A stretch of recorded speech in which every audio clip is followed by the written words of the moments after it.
இன்றைக்கு talk of the டே ஆக அமெரிக்க ஊடகங்களில் பேசப்படக்கூடிய ஒரு செய்தியை அல் ஜசீரா கவலையோடு சுட்டிக்காட்டியிருக்கிறது. அது என்ன செய்தின்னு சொன்னால், 1 மில்லியன் மக்களை காசாவிலிருந்து லிபியாவுக்கு மாற்றுகிற ஒரு திட்டத்தை அமெரிக்க அதிபர் கொண்டிருக்கிறார் என்பதுதான் அந்த திட்டமாக இருக்கிறது. இஸ்ரேலிய அரசாங்கம் உடனடியாக தன்னுடைய கொள்கைகளை மாற்ற வேண்டும், காசாவில் இருந்து முற்றுகையை நீக்க வேண்டும், மொத்தமாக பாலஸ்தீனத்தை விட்டு அவர்கள் வெளியேற வேண்டும், அவங்களுடைய எல்லைக்குள் அவங்க போயிடணும், காசா அண்ட் வெஸ்ட் பேங்க் பகுதிகளை பாலஸ்தீன மக்கள்கிட்ட கொடுத்துடணும் என்கிறத மிக துல்லியமாக அவர்கள் தெரிவித்திருப்பது மட்டுமல்லாமல், காசாவை பற்றி நாம் அமைதியாக இருக்கிற போது உக்ரைன் பற்றிய நம்முடைய நிலைப்பாடுகளை மக்கள் புரிந்து கொள்ளவே மாட்டார்கள் என்கிறார் பிரான்சினுடைய அதிபர். இந்த வயசான காலத்தில் கூட ஷைத்தான் அந்த ஆளை போட்டு படுத்துகிற பாடு, ஷைத்தானியத்து பேச்சுக்களையே அந்த ஆள் பேசிக்கிட்டு இருக்கிறான். இந்த 14 இயக்கங்களும் ஆயுதங்களை கொண்டு வந்து PLOட்ட கொடுத்து சரணடையணும். யார்கிட்ட? ஒன்றுக்கு முதவாத இந்த குரூப்கிட்ட, இந்த மஹமூத் அப்பாஸ்ங்கிறவன் இருக்கிறானா இல்லையா, இந்த குரூப் ஒன்றுக்கு முதவாம முழுக்க என்னன்னா ஒரே ஒரு வித்தியாசம், இந்த ஆளு வெஸ்ட் பேங்க்ல இருக்கக்கூடிய இஸ்ரேல்காரன் வேலையை செய்யறாரு, அந்த இஸ்ரேல்காரன் இஸ்ரேல்ல உட்கார்ந்துட்டு அவன் வேலையை செய்யறான், அவ்வளவுதான் வித்தியாசம்.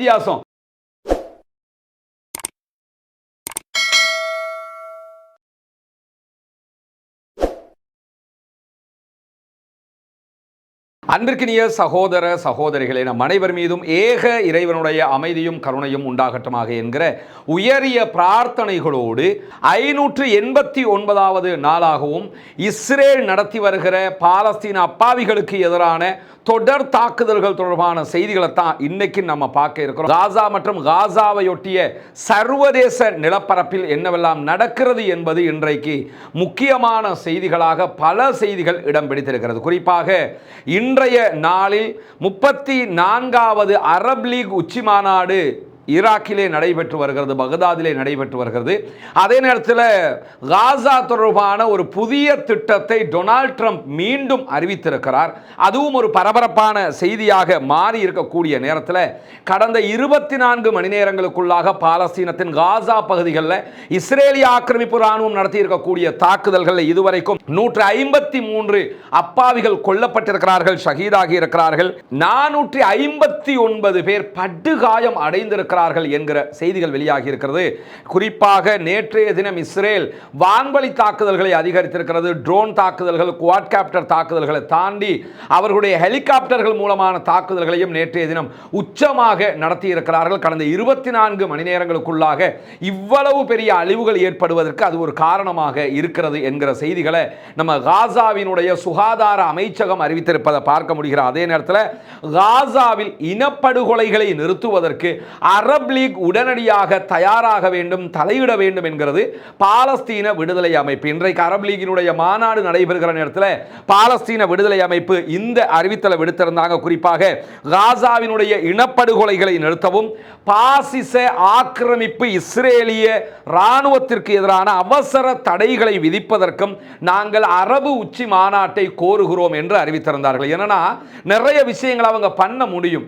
இஸ்ரேலுடைய இராணுவத்திற்கு எதிரான தடைகளை விதிக்க முடியும், இஸ்ரேலுடைய இராணுவம் செய்கிற அந்த அநியாயங்களை சுட்டிக்காட்டி அந்த அடிப்படையில் வெளிநாடுகளுடைய தடைகளை கொண்டு வர முடியும், ஐநாவில் கோரிக்கைகளை முன்வைக்க முடியும், இதுவெல்லாம் செய்ய முடியும்.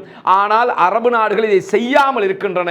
எனவே நீங்க இதையெல்லாம் பண்ணுங்க, எங்களுக்காக எங்க மக்களுக்காக பண்ணுங்க என்கிற கோரிக்கையை பாலஸ்தீன விடுதலை அமைப்பு விடுத்திருப்பது மட்டுமல்லாம, காசாவில் நடக்கக்கூடிய இந்த அநியாயம் என்பது உலகத்தாருடைய கண்களுக்கு முன்னால் நடைபெற்று வருகிறது, அதை கண்டும் காணாமல் கடந்து செல்லாதீர்கள் என்கிற ஒரு இறுக்கமான அன்பான கோரிக்கையையும் அவர்கள் இந்த உலக மக்களுக்கு முன்வைத்திருக்கக்கூடிய நேரத்தில், சற்று நேரத்துக்கு முன்பதாக பாலஸ்தீன விடுதலை அமைப்பு வெளியிட்டிருக்கக்கூடிய ஒரு முக்கியமான பிரேக்கிங் நியூஸ்ல என்ன சொல்றாங்கன்னா, எந்த விதமான முன்னிபந்தனைகளும் இல்லாமல் கத்தர் தலைநகர் தோஹாவில் இஸ்ரேலுக்கும் பாலஸ்தீன விடுதலை அமைப்புக்கும் இடையில சமாதான பேச்சுவார்த்தைகள் ஆரம்பிக்கப்பட்டிருப்பதாக சொல்லப்படுகிறது. இறைவனுக்கே எல்லா புகழும், அல்ஹம்துலில்லாஹ். பிஇذ்னில்லா அல்லாஹ் அதை வெற்றிகரமாக ஆக்க வேண்டும். என்னன்னா இந்த பேச்சுவார்த்தைகளில் இழுபறியே என்னன்னு கேட்டா இஸ்ரேல் முன் நிபந்தனைகளை போட்டு கொண்டிருந்தது தான். நாங்க உங்களோட சமாதானத்துக்கு வரணும்னா நீங்க இப்படி இப்படி பண்ணணும் என்று சொல்லி பாலஸ்தீன விடுதலை அமைப்புக்கு சொல்லிக் கொண்டிருந்தாங்க. பாலஸ்தீன விடுதலை அமைப்பு அவற்றை ஏற்றுக்கொள்ள மறுத்துக்கொண்டே இருந்தார்கள்.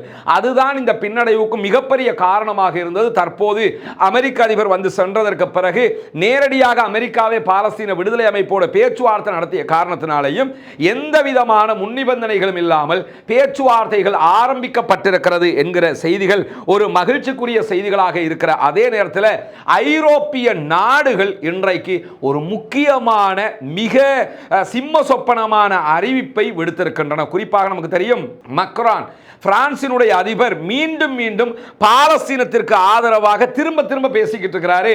கடந்த காலங்களில் முழுவதுமாக இஸ்ரேல் சார்பானவராக இருந்தவர் மீண்டும் பாலஸ்தீன ஆதரவு நிலைப்பாட்டை எடுத்திருப்பது மட்டுமல்லாமல் அடுத்த மாதம் பாலஸ்தீனத்தை தனி நாடாக பிரான்ஸ் அங்கீகரிக்கும் என்று சொல்லிக்கொண்டே இருக்கிறார். அப்படி அங்கீகரித்தால் ஐநாவினுடைய பாதுகாப்பு கவுன்சிலில் இருக்கக்கூடிய வீட்டோ பவர் கொண்ட நாடுகளில் முதன்மையாக பாலஸ்தீனத்தை தனி நாடாக அங்கீகரிக்கிற நாடாக பிரான்ஸ் மிளிரும் மலரும் என்கிற செய்திகளுக்கு மத்தியில் தான் இன்றைக்கு ஐரோப்பிய நாடுகள் அல்பேனியாவில் ஒரு முக்கியமான கூட்டத்தை நடத்தியிருந்தார்கள். காசா தொடர்பாக, உக்ரைன் தொடர்பாக நடத்தப்பட்ட ஒரு கூட்டம். அதில் நடைபெற்ற அந்த பேச்சுவார்த்தைகளில் அவர்கள் ஒட்டுமொத்தமாக ஒரு அறிக்கை வெளியிட்டிருக்கிறார்கள். குறிப்பாக Spain, Norway, Iceland, Ireland, Luxembourg, Malta, Slovenia ஆகிய பல நாடுகள் இதிலே பங்கெடுத்திருந்தன. அவங்க அத்தனை பேரும் வெளியிட்டிருக்கக்கூடிய அறிக்கையில் என்ன சொல்றாங்கன்னா, காசாவில் நம்முடைய கண்களுக்கு முன்பதாக நடத்தப்படுகிற மனிதாபிமான பேரழிவை எதிர்கொண்டு பார்த்து கொண்டு நாம் அமைதியாக இருக்கவே முடியாது. நம்ம கண்ணுக்கு முன்னுக்கு இத்தனை பேர் கொல்லப்படுறாங்க, அதை பார்த்துக்கிட்டு இருக்க முடியாது. குறிப்பாக இதுவரைக்கும் 50,000க்கு மேற்பட்டவர்கள் அங்கே கொல்லப்பட்டிருக்கிறார்கள். இதை நாம் தாங்க முடியுமா என்று கேட்க, இது அவங்க அறிக்கை. 75,000க்கு மேற்பட்டவங்க கொல்லப்பட்டிருக்கிறாங்க. அவங்களுக்கு கிடைச்ச அறிக்கையை வச்சு தான் சொல்லுவாங்க. அவங்களுடைய கணக்குப்படி 50,000 பேர் கொல்லப்பட்டிருக்கிறதா அவங்க சொல்றாங்க. அந்த அடிப்படையில் தான் இந்த அறிக்கை வருகிறது. தொடர்ந்து சொல்லும்போது என்ன சொல்றாங்கன்னா, இஸ்ரேலிய அரசாங்கம் உடனடியாக தன்னுடைய கொள்கைகளை மாற்ற வேண்டும், காசாவில் இருந்து முற்றுகையை நீக்க வேண்டும், மொத்தமாக பாலஸ்தீனத்தை விட்டு அவர்கள் வெளியேற வேண்டும், அவங்களுடைய எல்லைக்குள் அவங்க போயிடணும், காசா அண்ட் வெஸ்ட் பேங்க் பகுதிகளை பாலஸ்தீன மக்கள்கிட்ட கொடுத்துடணும் என்கிறத மிக துல்லியமாக அவர்கள் தெரிவித்திருப்பது மட்டுமல்லாமல் எந்த விதமான உதவிகளையும் காசாவுக்குள் அனுமதிக்காமல் பட்டினிச்சாவில் அந்த மக்கள் செத்து மடிய வேண்டும் என்று இஸ்ரேல் விரும்புகிறது. அது உடனடியாக நடத்தப்பட்டு அவர்களுக்கான உதவிகள் வழங்கப்பட வேண்டும். அதே போன்று வெஸ்ட் பேங்க்ல இஸ்ரேல் நடத்தக்கூடிய தாக்குதல்களையும் உடனடியாக நிறுத்தி சமாதான பேச்சுவார்த்தைகளில் முன்னேற்றம் காண வேண்டும் என்று இந்த யூரோப் நாடுகள் எல்லாம் இன்னைக்கு அறிவிச்சிருக்கிறாங்க. உண்மையிலே இதெல்லாம் ஒரு வித்தியாசமான நடவடிக்கை தான். இதுக்கு முன்னாடி யூரோப் நாடுகள் இந்த அளவுக்கு நின்றதில்லை. ஆனால் அயர்லாந்து, ஐஸ்லாந்து எல்லாம் தனி நாடாகவே பாலஸ்தீனத்தை ஆல்ரெடி அங்கீகரிச்சிருக்கக்கூடிய ஒரு நேரத்தில் தான் புதிய பாப்பரசர் தேர்வானார் நமக்கு தெரியும். அதே போன்று பாப்பரசர் பிரான்சிஸ் அவர்கள் மரணித்த போது அவருடைய இறுதிச் சடங்கு நடைபெற்ற நேரத்தில் இஸ்ரேலிய பிரதமர் பெஞ்சமின் நெத்தனியாகு அதிலே கலந்து கொள்ளவில்லை. அதுக்கான காரணமும் தற்போது வெளியாகி இருக்கிறது. அங்க போகிற பயணத்தில் ஏதாவது ஒரு நாடு தன்னை அரெஸ்ட் பண்ணிடுவானோ என்கிற பயத்தில் தான் அவர் செல்லவில்லை என்று அவருடைய மேரிவ் செய்தித்தாள் இன்றைக்கு செய்தி வெளியிட்டிருக்கிறது. எனவே எங்க போனாலும் கைதாகிருவோம், எங்க போனாலும் நம்ம நிலைமை இப்படித்தான் இருக்குன்னு ஒரு கேவலம் கெட்ட இழிநிலையில் இஸ்ரேலிய அதிபருடைய நிலை இருக்கிறது என்பதையும் நாம் புரிந்து கொள்ள முடிகிற அதே நேரத்தில் காசாவை பற்றி நாம் அமைதியாக இருக்கிற போது உக்ரைன் பற்றிய நம்முடைய நிலைப்பாடுகளை மக்கள் புரிந்து கொள்ளவே மாட்டார்கள் என்கிறார் பிரான்சினுடைய அதிபர் இம்மானுவேல் மெக்ரான் அவர்கள். இம்மானுவேல் மெக்ரான் அவர்களுடைய நடவடிக்கைகளில் எவ்வளவு மாற்றம் வந்திருக்கிறதுங்கிறத கவனிங்க. அல்பேனியாவில் நடந்த ஐரோப்பிய தலைவர்களுடைய கூட்டத்தில் அவர் பேசும்போது என்ன சொன்னார் என்று சொன்னால், காசாவை நாம் அத்தனை பேரும் ஒன்று சேர்ந்து ஆதரிக்க வேண்டும், அது நம்முடைய கடமை என்று வலியுறுத்தி விட்டு என்ன சொல்றாருன்னா, மனித குலத்தினுடைய பெரும்பான்மையானவர்கள் நம்மை பார்த்து கொண்டிருக்கிறார்கள். உக்ரைனில் யுத்தம் நடக்கும் போது மட்டும் நம்ம அத்தனை பேரும் உக்ரைனுக்காக பேசிக்கிட்டு இருக்கிறோம், ஆனால் காசாவில் யுத்தம் நடக்கும் போது அமைதியாக இருக்கிறோம். அப்படி இருக்கும்போது நம்மை பெரும்பான்மையான மனித குலத்தை சேர்ந்தவர்கள் எப்படி பார்ப்பார்கள் என்ற ஒரு கேள்வியை கேட்கிறார். அதை தொடர்ந்து என்ன சொல்றாருன்னா, உக்ரைனுக்காக நம்ம குரல் கொடுக்கிறது கூட ஏன் மக்கள்கிட்ட எடுபடாம போச்சுதுன்னு சொன்னா, காசாவில் நடக்கக்கூடிய அநியாயத்தை பார்த்துக்கிட்டு உக்ரைனுக்காக நம்ம பேசிக்கிட்டு இருந்தோம்னா மக்கள் நம்மை மதிக்க மாட்டார்கள். ரெண்டுக்கும் ஒரே நிலைப்பாடு எடுக்கணும். அங்கேயும் அப்பாவிகள் கொல்லப்படுகிறார்கள், இங்கேயும் அப்பாவிகள் கொல்லப்படுகிறார்கள் என்கிற நிலையத்தான் நம்ம எடுத்திருக்கணுமே தவிர நாம உக்ரைன்ல அப்பாவிகள் கொல்லப்படுறதா நினைக்கிறோம், காசாவில் வாய் திறக்காமல் இருந்திருக்கிறோம். எனவே இரண்டுக்கும் நாம் சரியான நிலைப்பாட்டை எடுக்க வேண்டும். எனவே இந்த படுகொலைகள் நிறுத்தப்பட வேண்டும். அதற்காக ஐரோப்பா இஸ்ரேலுக்கு எதிராக பாலஸ்தீனத்திற்கு ஆதரவாக நிற்க வேண்டும் என்று மக்ரானுடைய நடவடிக்கையை பார்த்து அவர் நிறைய நாடுகளுடைய ஆதரவை திரட்டுறாரு. தன்னுடைய நாடு மட்டுமல்லாமல் இன்னும் இருக்கக்கூடிய நாடுகளும் பாலஸ்தீனத்தை தனி நாடாக அங்கீகரிக்க வைப்பதற்கான முயற்சிகள் அவர் ஈடுபடுறாருங்கிறது வெளிப்படையாக தெரிகிறது. பொறுத்திருந்து பார்ப்போம். வல்ல ரஹ்மான் வெற்றியை கொடுக்காமல் இருக்க மாட்டான். அரபு நாடுகள் கைவிட்டாலும் மற்ற ஆட்களை கொண்டாவது அல்லாஹு தஆலா இதற்குரிய வெற்றியை கொடுப்பான் என்பதை நம்ம ஆழமாக நம்புவோம். நம்முடைய பிரார்த்தனைகள் வீண் போகாது.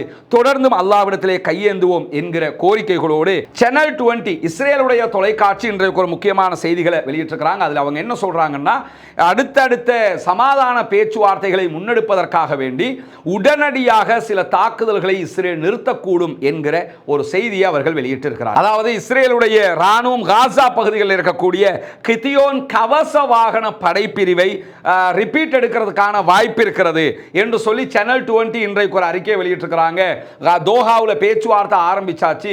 எனவே அந்த பேச்சுவார்த்தைகள் ஒரு நல்ல விதமாக முடிவதற்கான ஒரு அறிகுறியாகத்தான் அவங்க கவச வாகன அந்த படைப்பிரிவை ரிட்டன் காசாவை விட்டு வெளியேற்றுறதுக்குரிய முயற்சிகள் எடுத்திருக்கிறாங்க என்று தெரியுது. இது கூட ஒரு நல்ல சமிக்ஞையாக மாறியிருப்பதை நம்ம பார்க்க முடிகிற அதே நேரத்தில் அமெரிக்காவினுடைய சேனல்கள் இன்றைக்கு ஒரு முக்கியமான செய்தியை டொனால்ட் ட்ரம்பினுடைய மத்திய கிழக்கு பயணத்தை ஒட்டி ஒளிபரப்பிக் கொண்டிருக்கிறார்கள். ஒரு செய்தினா 2 செய்தி ஒளிபரப்பப்படுகிறது. அதில் அந்த 2வது செய்தியை பொறுத்தவரையில் அதை நம்ம தூக்கி பிடிச்சு பேசுறதுக்கு அது அவங்க அப்படித்தான் கடந்துகிட்டு போகிற ஒரு செய்தியாக தான் இருக்கு. அந்த கத்தார் 400 மில்லியனுடைய ஒரு விமானத்தை கொடுத்திருக்கிறாங்க. இந்த விமானத்தை அமெரிக்க அதிபருடைய விமானமாக உத்தியோகபூர்வ பயணத்துக்குரிய விமானமாக வைத்துக் கொள்வதற்கான ஒரு விமானமாகத்தான் அதை கொடுத்திருக்கிறார்கள். அதை அப்படி பயன்படுத்த முடியுமா முடியாதா என்கிற ஆர்கியூமெண்ட் பெரிய அளவில் அமெரிக்காவில் போய் கொண்டிருக்கேன்னா நிறைய சேஃப்டி பிரச்சனை இருக்குதுன்னு சொல்றாங்க. ஆனால் இவங்க கொடுத்திருக்கக்கூடிய விமானம் இப்போ அமெரிக்க அதிபர் யூஸ் பண்ற விமானத்தை விட பல மடங்கு உயர்த்தியான ஒரு விமானம். அந்த விமானத்தினுடைய தன்மைகள் செயல்பாடுகள் வேணும்னா தனியாக நம்ம பேச வேண்டிய ஒன்று. அப்படிப்பட்ட 400 மில்லியன் கொஞ்சம் நஞ்சமான்னு பார்த்துக்கிறேங்க. அவ்வளவு பெரிய ஒரு விமானத்தை அவங்க டொனால்ட் ட்ரம்புக்கு கொடுத்திருக்காங்க. இது ஒரு செய்தியாக பேசப்படுகிற அதே நேரம் இன்றைக்கு டாக் ஆஃப் த டே ஆக அமெரிக்க ஊடகங்களில் பேசப்படக்கூடிய ஒரு செய்தியை அல் ஜசீரா கவலையோடு சுட்டிக்காட்டி இருக்கிறது. அது என்ன செய்தின்னு சொன்னா, 1 மில்லியன் மக்களை காசாவில் இருந்து லிபியாவுக்கு மாற்றுகிற ஒரு திட்டத்தை அமெரிக்க அதிபர் கொண்டிருக்கிறார் என்பதுதான் அந்த திட்டமாக இருக்கிறது. என்னன்னா, ஏற்கனவே நமக்கு தெரியும் ஜோர்தானுக்கு கொஞ்சம் பேரையும் அதே போன்று ஈஜிப்டுக்கு கொஞ்சம் பேரையும் நாங்கள் தர்றோம், உங்களுடைய கடன்களை எல்லாம் நாங்கள் நீக்கிறோம், உங்களுக்கு நிறைய உதவிகளை பண்றோம்ன்றலாம் அமெரிக்க அதிபர் பேசியிருந்தாரு. அதுக்கு அந்த 2 நாடுமே ஒத்துக்கொள்ளல, அரபு நாடுகளும் ஒப்புக்கொள்ளல, பெரியதொரு எதிர்ப்பு கிளம்பினத்தோடு சைலண்ட் பண்ணி இருந்தாரு. ஆனா திரும்ப மீண்டும் என்ன பண்ணியிருக்கிறாருன்னு கேட்டா, இந்த லிபியாவுடைய செய்தியை மேல தூக்கி இருக்கிறாங்க. எப்படியாவது காசாவை நேற்றைய தினம் அவர் யுஏஇல இருந்து கடைசியாக வெளியாகும் போது என்ன சொன்னார்னா, காசாவை ஒரு சுதந்திர வலயமாக மாற்றுவேன்ங்கிறார்.